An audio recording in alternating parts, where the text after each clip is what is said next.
कहावत तो सुनी होगी, हम तो डूबेंगे सनम तुम्हें भी ले डूबेंगे। कुछ ऐसी ही है हमारी आज की कहानी। काजल और प्रिया, दो देवरानी जेठानी की, जहां काजल है मस्त मौला पर सबका ध्यान रखने वाली, पर वहीं प्रिया है अकड़ू, गुस्सैल और बदला लेने वाली। इनकी सास उर्मिला जानती थी उनका नेचर, पर वही बात है ना, कहे तो कहे क्या, बोले तो बोले क्या। तो चलिए उनके घर में चल के देखते हैं कि क्या चल रहा है। बहुओं, ओ दोनों बहुओं, यहाँ तो आओ। आई माँ जी, आई माँ जी। हाँ तो मेरी प्यारी प्यारी बहुस, बात यह है कि मैं जा रही हूँ ट्रिप पर। ट्रिप पर? वाह, ट्रिप पर, वाह। और मेरे साथ जाएंगे मेरे प्यारे प्यारे बेटे। पर माँ जी मुझे तो। क्या हुआ काजल? मुझे मायके जाना था, याद है मैंने आपको बताया था। हाँ तो बेटा चले जाओ ना। प्रिया पीछे से तुम घर संभाल लेना। माँ जी ये क्या बात हुई? अब क्या? मैं क्यों रहूं घर पर? अरे तू अकेली होगी घर पर, खूब एंजॉय करना, खुल के जीना बेटा। नहीं नहीं माँ जी, मुझे अकेले में डर लगता है। तो तू भी चली जा बेटा। नहीं ना माँ जी, मेरा मायका तो कितनी दूर है, जाऊंगी तो महीना भर रह कर आऊंगी, थोड़ी ना हफ्ते में आ जाऊंगी। हाँ बात तो तेरी सही है। हाँ आइडिया, तू काजल बहू के मायके चली जा उसके साथ। हाँ उनके मायके जाके मैं क्या करूंगी? हाँ प्रिया चलो ना, मेरे घर पर बहुत मजे करेंगे हम। भाभी it will look so weird, क्या करूंगी मैं वहां आकर? आपके घर वालों पे तो बोझ बन जाऊंगी ना। अरे डोंट वरी, चलो मजा आएगा, मम्मी को भी अच्छा लगेगा। ये अच्छा मौका है जेठानी जी को नीचा दिखाने का। बस एक बार मैं उसके घर में एंट्री कर लूं, फिर तो जेठानी जी आपके ही घर में आपकी बैंड बजा दूंगी। अगले दिन उर्मिला जी वैष्णो देवी के लिए चली जाती है। पीछे देवरानी और जेठानी घर संभालने के साथ अपनी पैकिंग भी कर रही होती है। देखिए तो जेठानी जी क्या क्या लेकर जा रही है मायके। ओ तो साड़ी, ड्राई फ्रूट और पैसे लेकर जाए जा रहे हैं। अब नहीं। और इसी के साथ प्रिया साड़ी चीर देती है, ड्राई फ्रूट्स के पैकेट इधर उधर कर देती है और शगुन के पैसों में से काफी पैसे निकाल देती है। अब देखती हूँ कि जेठानी जी की नाक कितनी बचती है मायके में। इतना कहकर प्रिया मन ही मन मुस्कुराती है। अगले दिन, अरे छोटू इधर तो आ। हाँ चाची बोलो। छोटू सच बता, तुझे बोर नहीं हो रहा है ना नानी के घर जाने में? नहीं तो, मुझे तो अच्छा लग रहा है। तेरी मम्मी तो तुझे उधर भी बोलती रहती है, छोटू ये, छोटू वो, छोटू ऐसे मत करो। अरे वो तो मम्मी को मेरी फिक्र रहती है तो वो बोलती है, मुझे बुरा नहीं लगता। इट्स ओके चाची। पर नानी का घर कितना बोरिंग है, उसमें तो तेरे टॉयज भी नहीं है और कोई खेलने के लिए भी नहीं है ना। उधर नानी ने मेरे लिए न्यू टॉयज मंगवाए हैं और पता है मामू मेरे लिए जल्दी घर आते हैं, मेरे साथ खेलते भी है। पिछली बार तो उन्होंने मुझे क्रिकेट भी।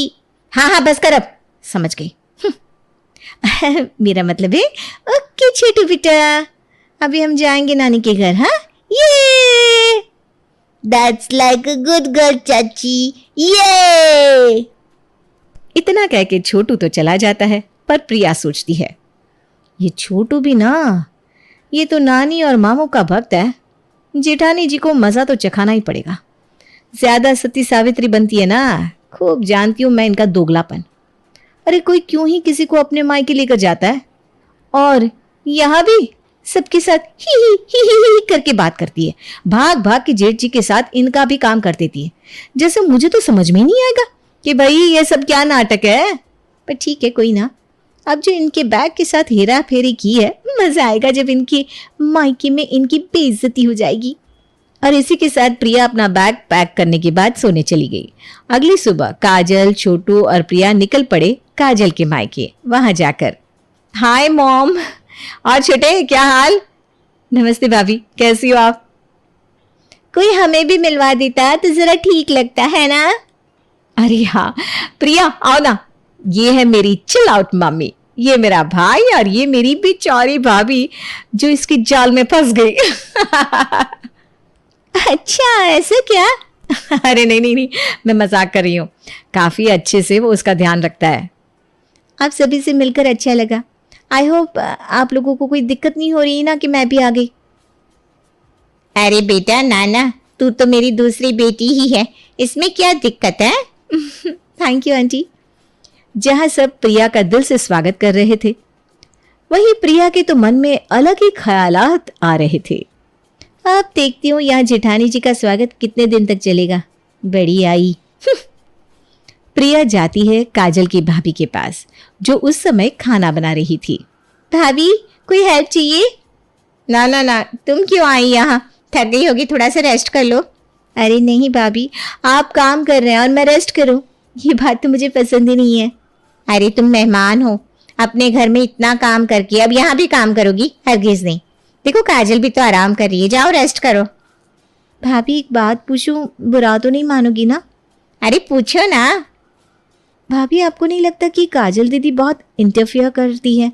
मेरा मतलब है हर थोड़े दिन में मायके आना, कोई हेल्प नहीं करना और आपके ऊपर पूरा प्रेशर डालकर खुद आंटी जी के साथ बैठ जाना। सोचती तो होंगी ना आप, कह रहे यार ये फिर आ गई सर पर बैठने के लिए। मीता मुस्कुराते हुए कहती है, प्रिया, ये तो काजल का मायका है, उसका पूरा हक इधर आना। और रही बात उनकी और माँ जी की, मेरे होते हुए तो मैं माँ जी से वैसे भी काम नहीं करवाती और मुझे पसंद है काम करना, पर तुमने इतना सोचा वही बहुत है। इतने में राकेश वहां आता है। अरे मीता, तुमने अपने साथ प्रिया को क्यों काम पर लगा दिया? प्रिया बैठो ना, मीता है ना, वो कर लेगी सारा काम। अरे उसमें क्या भैया, ये भी तो मेरा घर है, मेरा फर्ज बनता है ना उनकी हेल्प करना। I object your honour. Please जाकर बैठो और रिलैक्स करो, मैं हूं ना यहाँ, ठीक है? इतना कहकर वो प्रिया को भेज देता है। प्रिया के जाने के बाद, मीता एक बात पूछूं, सच बताना। अरे आज सबको मुझसे बड़े सवाल है, पूछिए आप भी। मैंने तुम्हारी और प्रिया की बातें सुनी, तुम्हें वैसे तो मेरी बहन के आने से कोई प्रॉब्लम नहीं है ना? कैसी बातें कर रहे हैं आप? आपको कभी ऐसा लगा क्या? अरे छोटी सी तो थी काजल जब मैं इस घर में आई थी, और उसकी विदाई पर आप सब लोगों से ज्यादा तो मैं ही रोई थी। मेरे एक एक आंसू की कसम, मुझे काजल से ना कभी प्रॉब्लम थी, ना है और ना ही कभी होगी। आज कह दिया सो कह दिया, लेकिन अभी आके कभी मत कहना। हाँ अच्छा अच्छा, मेरी इमोशनल ड्रामा क्वीन, शांत हो जाओ। मैं तो बस प्रिया को हमारी फैमिली के बारे में ज्यादा पता नहीं है, इसलिए उसने पूछ लिया, पर मेरे मन में ऐसी बात नहीं है, पक्का प्रॉमिस। अच्छा जी, तो फिर ओ चलो आ तो जाओ यहाँ से। जहाँ किचन में ये चल रहा था, वहीं प्रिया सोचती है, अरे यार ये मीता भाभी तो पिघल ही नहीं रही, ये प्लान तो फ्लॉप हो गया, चलो कुछ और देखते हैं। थोड़ी देर में प्रिया देखती है कि सुनीता जी अकेले अपने कमरे में थी। वो भाग के उनके पास जाकर बैठती है और पैर दबाने के बहाने उनसे बातें करने लगती है। लाइए ना आंटी जी, आपके पैर दबा देती हूँ, देखिए तो थोड़ी सूजन आई हुई ना यहाँ पर। हाय जीती रहे बेटी, बहुत ही प्यारी है तू। और आंटी वांटी नहीं, मुझे तो माँ बोल सकती है। हाँ क्या हुआ आंटी जी? मेरा मतलब है माँ, थोड़ी उदास लग रहे हो आप, कोई बात है तो आप शेयर कर सकती हो। नहीं बेटा, वो बस। अच्छा देख तो, ये काजल मुट्ठी भर के ड्राई फ्रूट लाई है हम सब के लिए। अब मुझे अजीब लग रहा है कि मैं बेटी बहू को किस मुंह से दिखाऊं ये सब। यस, एक प्लान तो काम कर गया। चलो अब इस पे नमक और मिर्च डाल दें। क्या हुआ, क्या सोच रही है बेटा? नहीं माँ, मैं बस सोच रही थी कि ये तो गलत बात है ना, आपके लिए भी कितनी एम्बैरेसिंग सिचुएशन हो गई है। वैसे तो काजल भाभी को ऐसा नहीं करना चाहिए था, जाने क्यों उन्होंने ऐसा किया। जेठ जी की भी अच्छी खासी कमाई तो है। कोई ना, ससुराल से आए तोहफे तो हम सर माथे लगा लेते हैं, पर क्या है ना, दुनिया को भी मुंह दिखाना होता है। वही तो, मेरी मम्मी के लिए तो मैं कपड़े, ड्राई फ्रूट और 2100 रुपये से कम का कोई सामान लेकर ही नहीं जाती, और मेरे पति की तो कमाई जेठ जी से कम है, पर सबका अपना अपना दिल होता है ना। खैर क्या ही बोले, आइए आपके पैर दबा दूं। और ऐसे प्रिया का एक प्लान तो सक्सेसफुल हो जाता है। अब प्रिया आए दिन घर में किसी न किसी को भड़काती रहती। एक दिन प्रिया के फोन पर, हेलो हेलो हेलो, हाँ बहू, मैं हूँ तेरी सास। प्रणाम माँ जी, कैसी हैं आप? आपकी यात्रा कैसी चल रही है? अरे मैं तो ठीक हूँ, तू बता कैसा लगा जिठानी का मायका? सब अच्छे से घुल मिल रहे हैं ना? हाँ हाँ ठीक है, बस चल रहा है। क्या हुआ बहू, थोड़ी उदास लग रही है? कोई बात है तो बता। ऐसी तो कोई बात नहीं है माँ जी, पर जब से हम यहाँ आए ना, सब काजल भाभी के साथ ही बैठते हैं। मुझे तो ज़्यादा कोई पूछता भी नहीं। कल भी काजल भाभी और मीता भाभी शॉपिंग पर चले गए और मुझे अकेला छोड़ दिया। मैं जितनी कोशिश करूँ ना, उतना ही ये लोग मुझे पीछे कर देते। इससे अच्छा तो मैं अपने घर पर अकेली ही रहती माँ जी। कम से कम ऐसी बेइज्जती तो महसूस नहीं होती। और ऐसा बोलकर प्रिया झूठ मूठ कर रोने लगती है। अरे अरे, मुझे ये उम्मीद नहीं थी बहू के परिवार से। वैसे तो वो लोग बहुत दिखावा करते हैं, न जाने अब क्या हो गया इन्हें। खैर ये बता, काजल बहू कहाँ है? वो, अरे पूछिए मत माँ जी, दिन भर अपनी मम्मी के साथ दरवाजा बंद करके न जाने क्या चुगलियां बनाती रहती है। और ऊपर से मीता भाभी तो बस बाहर आती है, मुंह बना के खाना बनाती है और चली जाती है। क्या पता क्या बात है, कोई किसी से बात ही नहीं करता। अभी भी पता नहीं कहाँ है। मुझे कौन सा बता के जाते हैं वो। ये तो बड़ी दुख की बात है बहू, और समधन जी को तो ऐसा नहीं करना चाहिए। खैर बस कुछ और दिनों की बात है, फिर तो मैं वापस आ जाऊंगी, तो ध्यान रख अपना। हाँ जी माँ जी, प्रणाम। प्रिया के मन में तो फिर से लड्डू फूटा। वो सोचती है, यस, एक और विकेट डाउन। अब तो माँ जी को भी बातों में उलझा दिया। अब एक और टारगेट। टाटा आइडिया।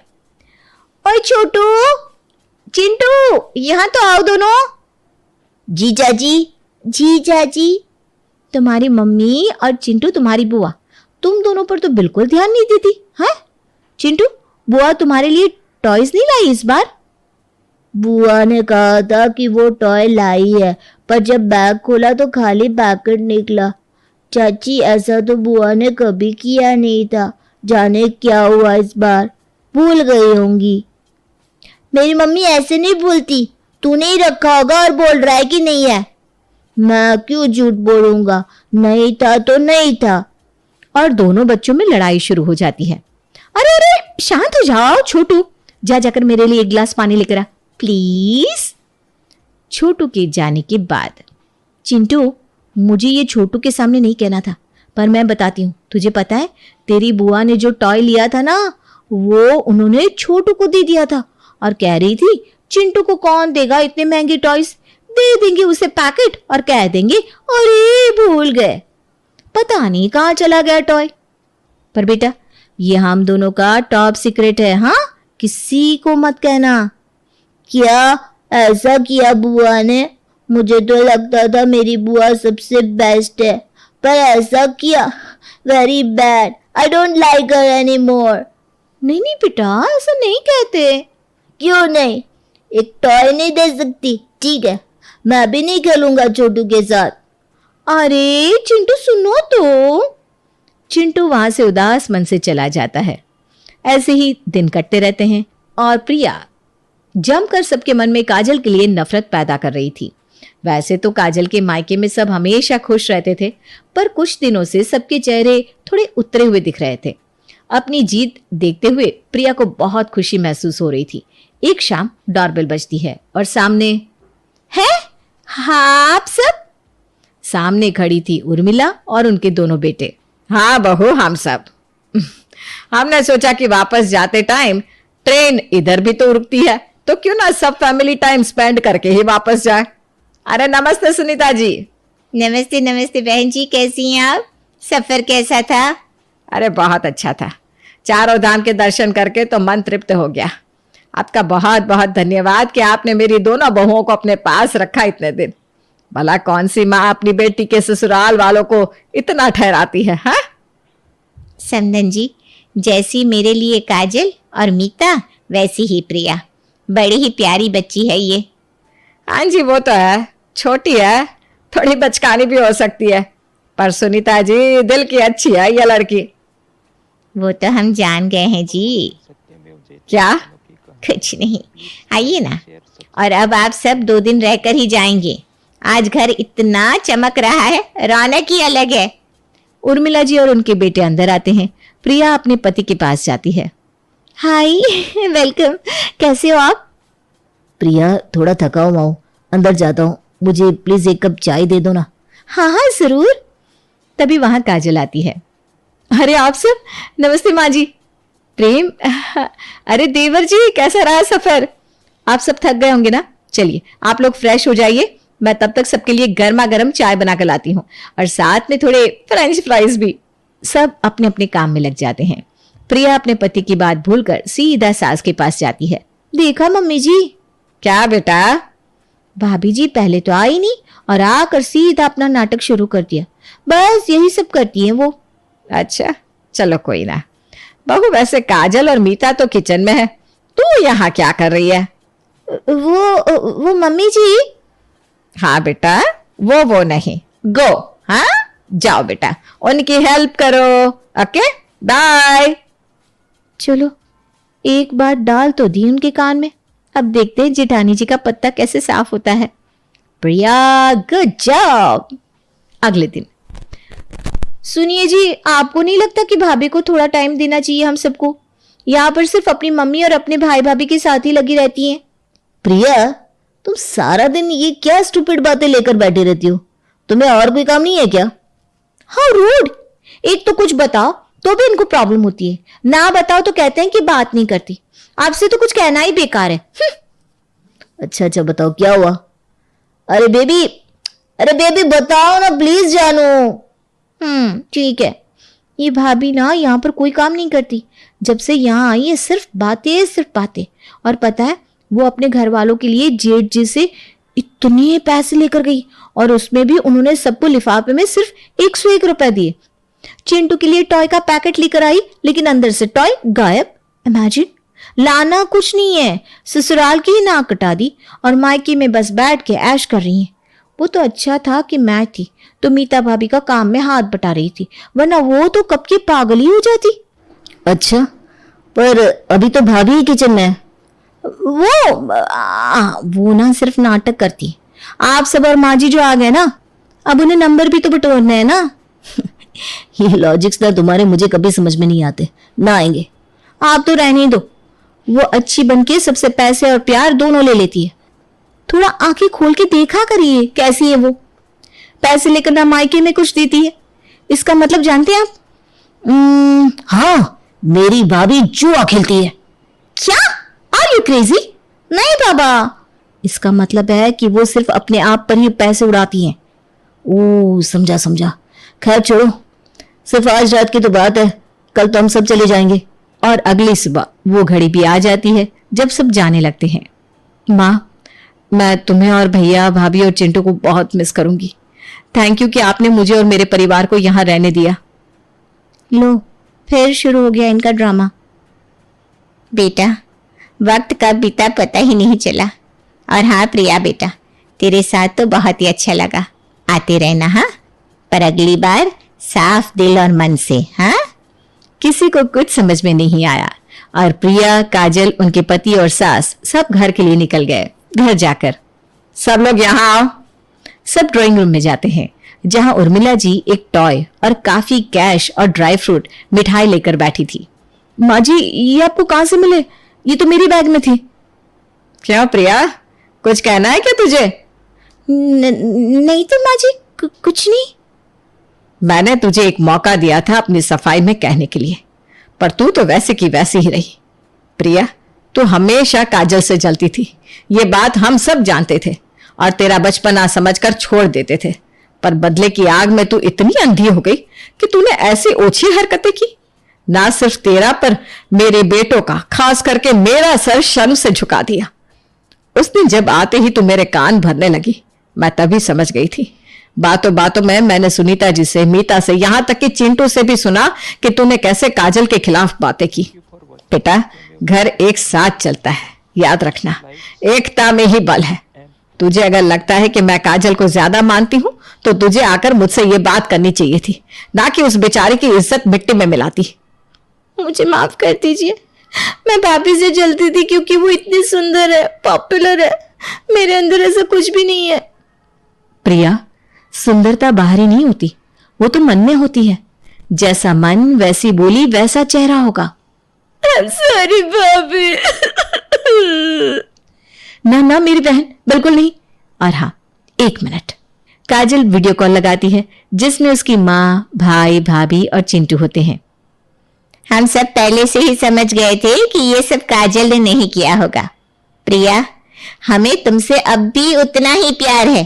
अब जल्दी घर आना, हाँ? और इस बार याद है ना, प्यार से। और इस तरह सब कुछ फिर से ठीक हो जाता है।